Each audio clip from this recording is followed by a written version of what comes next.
Hey Cherubs, Lily here, jumping in to do a reading. This one is for the sign of Taurus. Hope you guys are all doing really well. We ask that the messages that come through be from the highest light and for the highest good of all those who are connecting. So this is for the sign of Taurus, Sun, Moon, Rising, Venus, Mars, and North Node. And you could also check your other placements because it's highly likely there's messages there for you. So as I put them up, during the week, you can go check out your other placements and see. Let's just see what is this is for August, first 2 weeks of August we're looking at Taurus. So let's see some of the themes that the sign of Taurus will be working with.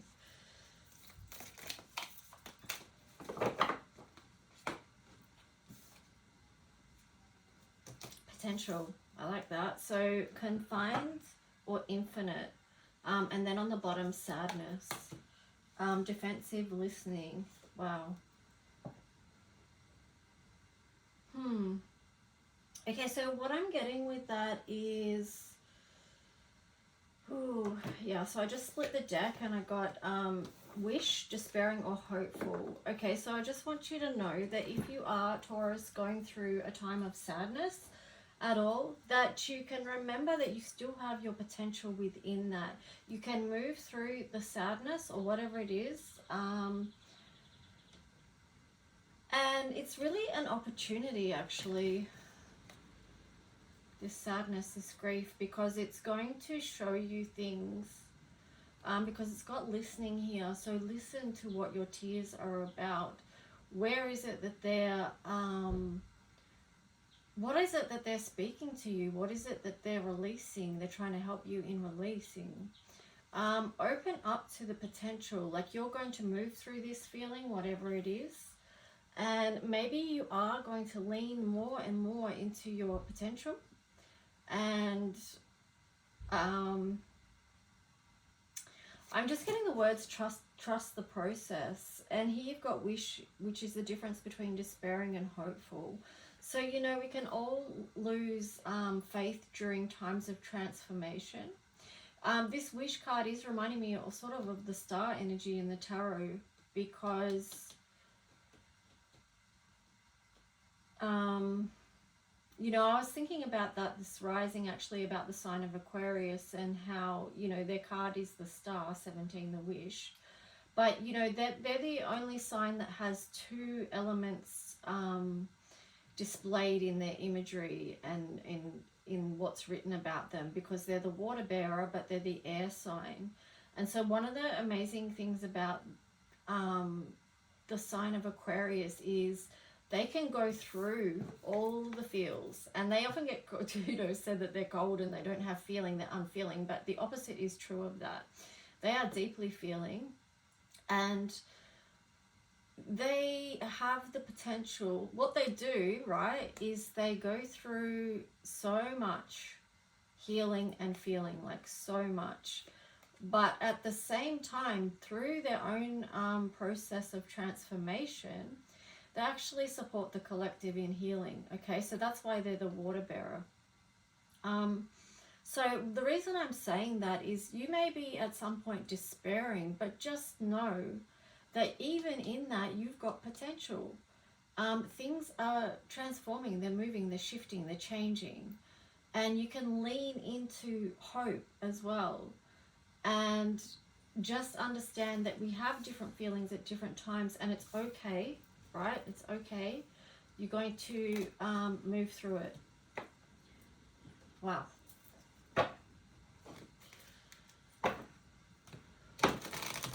So what else for the sign of Taurus, please? For the first 2 weeks of August. Taurus in the collective, what's coming through for you? I'm just getting the words to observe the cycles of your life. Because, see, she's looking this way at the potential. So even though she's going through this grief and sadness, she's still looking this way. She's observing all the cycles that she's been through. Noticing how she's had to bend and flex and, you know, do all sorts to make it through to where she or he is right now.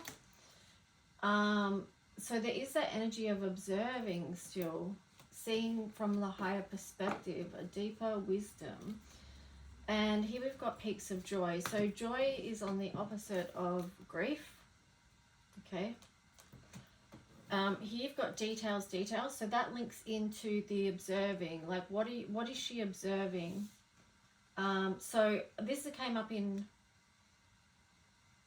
I think it came up in the daily. I can't remember if it came up in Aries, but it's like, you know, we're all going to be sort of going through this energy of review. So that's coming through with the Mercury retrograde energy. I'm pretty sure that's why that keeps showing up.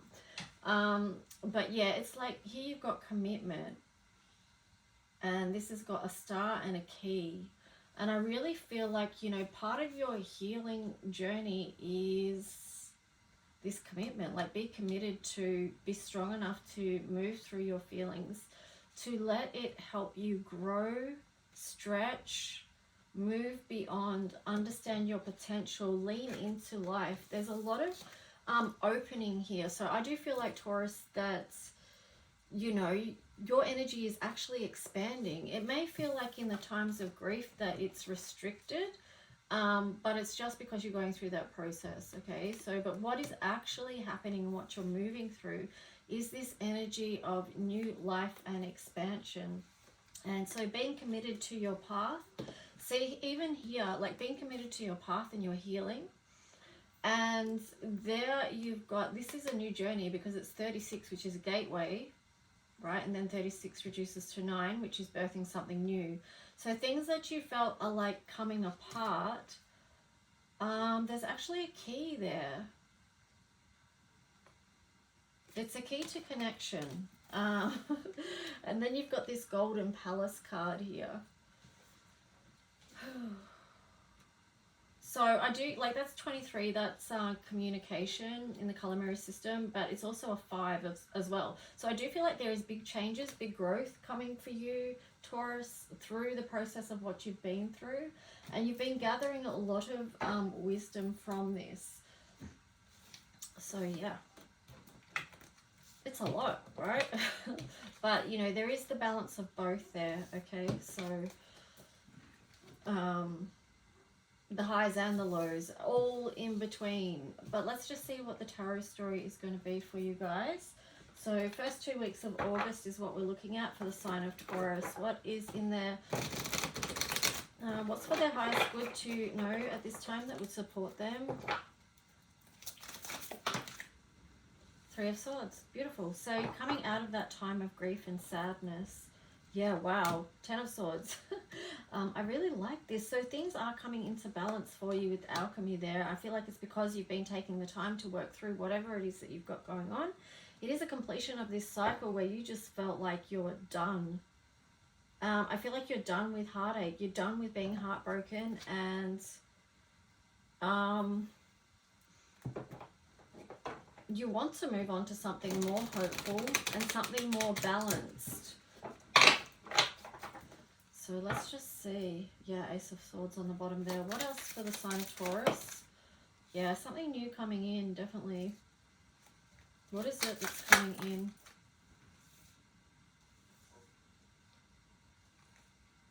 That can't be revealed right now. We're going to have to wait and see with the High Priestess in reverse and the Ace of Swords. Why can't we know that right now? Timing's not right. Strength. It's not necessary for us to know that right now, whatever it is coming through. And maybe that leans in with this energy and the wish of hopeful. But yeah, on the bottom here, it's got the 7 of coins. So the message I'm getting is it is about something that, it's about something, a seed that you planted a while ago that is in process of harvesting. And then you've got the Empress energy. So something that you've already put into and poured into, that is taking seasons to come to life, to come to fruition. So that's what I'm getting with that. So it is about a previous seed planted. Okay. What else for the sign of Taurus? What more to this story that would benefit them from knowing? First 2 weeks of August.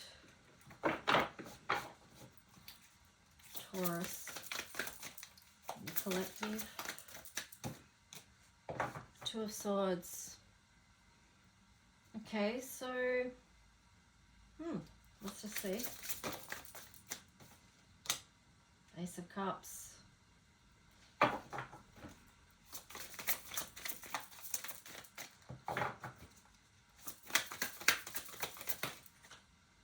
The Tower.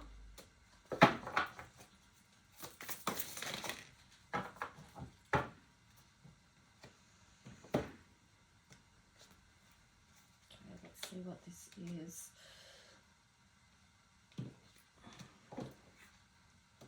So the Tower, 8 of Pentacles, the Fairy Stallion, 10 of Cups, 8 of Swords in reverse, and the Page of Cups sideways, and then the Queen of Wands reversed. So you might have to make a decision about something that's got to do with your emotional life. You've got the Tower here.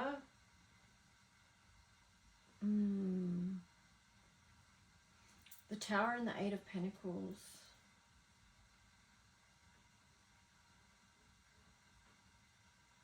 It's interesting because you've got the Fairy Stallion in reverse as well. So it's like you're looking back.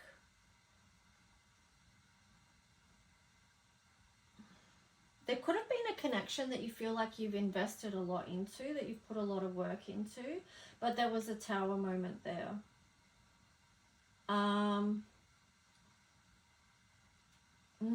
I feel like there could be a decision that needs to be made around that connection, is what I'm seeing there with the Two of Swords and the Chariot sort of facing back looking, because here you've got the 10 of Cups. And I feel like that's why it's being revisited, because there's a lot of love there, right? And here you've got the 8 of Swords. So you've perhaps been processing that and moved out of a lot of mental conflict. Like you've worked through a lot of thoughts around what happened there and why. Because here you've got the Page of Cups. So it's like you're trying to decide whether to make an offering or not. But here you've got the Page of Pentacles in reverse on the bottom. So it's like it's toing and froing about whether to make a real offer.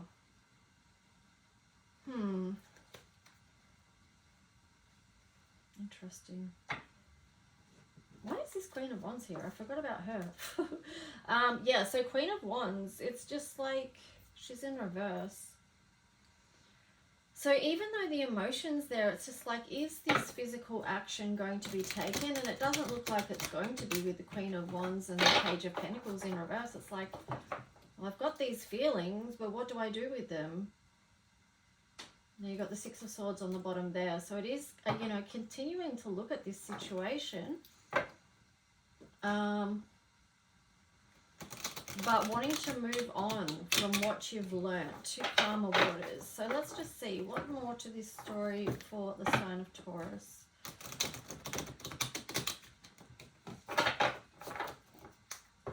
Interesting.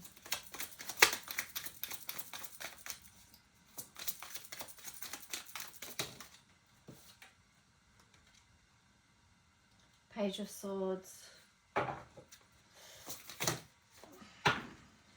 So I feel, I don't know, let's see. Queen of Cups. Okay, what with this Page of Swords in reverse, I feel like there's an inner part of someone within this that it's like inner child hurt. There's an inner child wound that is perhaps stopping making a move forward. But you've got the Queen of Cups there and the Knight of Pentacles. So it's like there's the younger part of the self which is hurt and is wounded and doesn't know really how to deal with this situation in an adult way. But here you've got the Queen of Cups and the Knight of Pentacles is like, yeah, I can move forward, but just in a slow way. And with the Queen of Cups there, it's just like, perhaps the way to get there is via, because she's got the book, she's pouring her heart out, you know. It's like, you know, processing through your feelings, recognizing the truth of what it is that you do feel. And this is connecting into today's daily read as well. So that you can move forward, you know. Let's see what else we've got here Four of Swords in reverse. Yeah, so feeling like you have done some healing time through working with the Queen of Cups energy. Nine of Wands. The Chariot.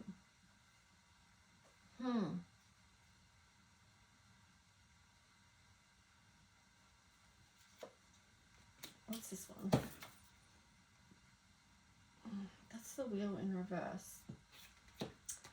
Wow, it's, geez, talk about Two of Swords energy here, because there's a lot of, like, yeah, I want to move forward, but I'm wounded. Let me just see, because I think at the end of the day, you just want to feel good and proud of who you are. You want to move forward in a grounded way, and you want to have your emotional well-being looked after. And you're the only one that can do that. So I feel like things have come to a standstill until you sort through that, is what I'm getting. Yeah, there's a lot here, because the Wheel of, you've got the Chariot, but then you've got the Wheel of Fortune in reverse. So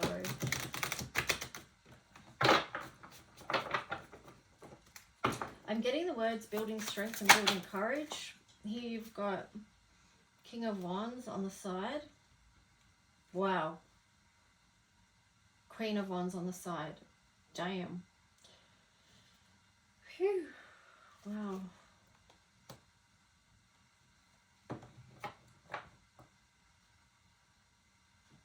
Ultimately, it's like, because you know how I said there's a lot of love there, and then you've got the King of Wands and the Queen of Wands there together.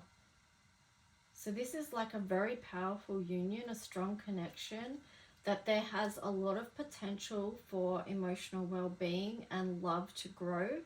But this was on, there's a lot of potential there for something new to come through, because it's a 9.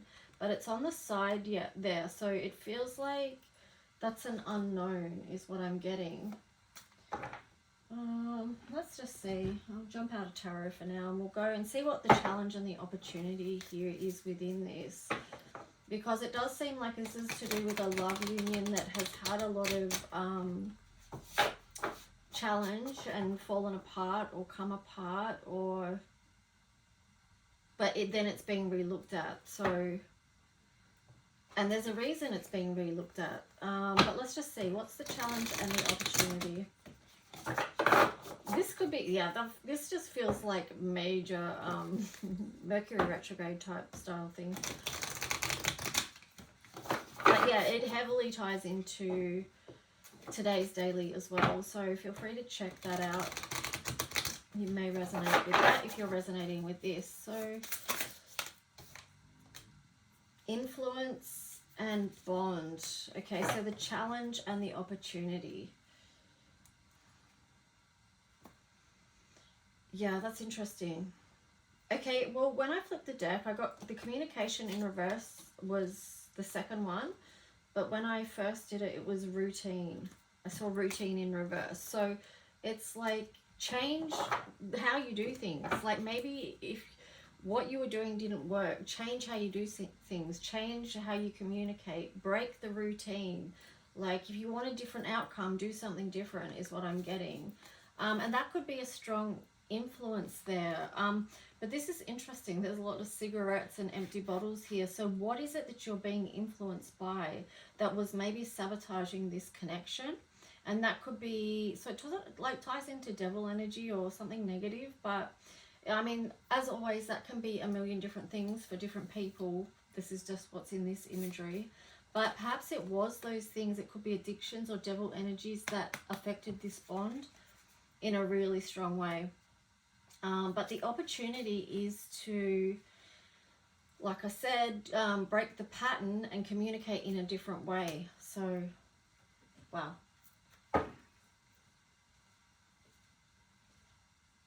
Yeah.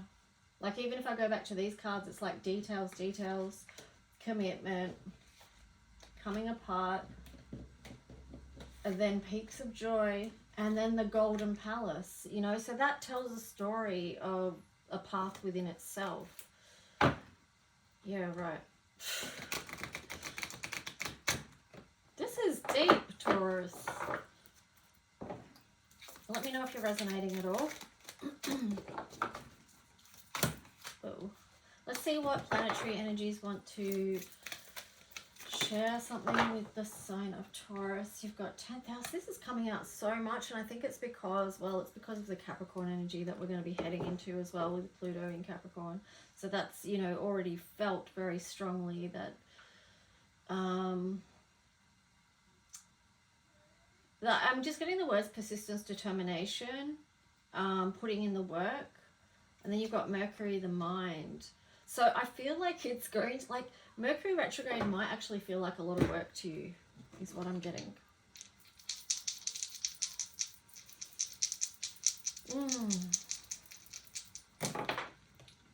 11th house, Gemini, North Node. Where is it that you're going? Who is it that you're going with? Who is it that you're on the same wavelength with, that you're connected to? And yeah, I mean, this is massively tying into today's daily collective, because it's about communication and partnerships and moving forward with the people that you're meant to move forward with is what I'm getting, Taurus. So you will figure that out, okay? Through this process that you're going through, you will figure it out. And this grief, this sadness is going to help you see clearer. Yeah. It's weird because it can kind of blur your vision for a little bit, a little time, but then ultimately it helps you see clearer. So anyway, guys, I hope this helped on some level, and I'll talk to you guys soon. Bye.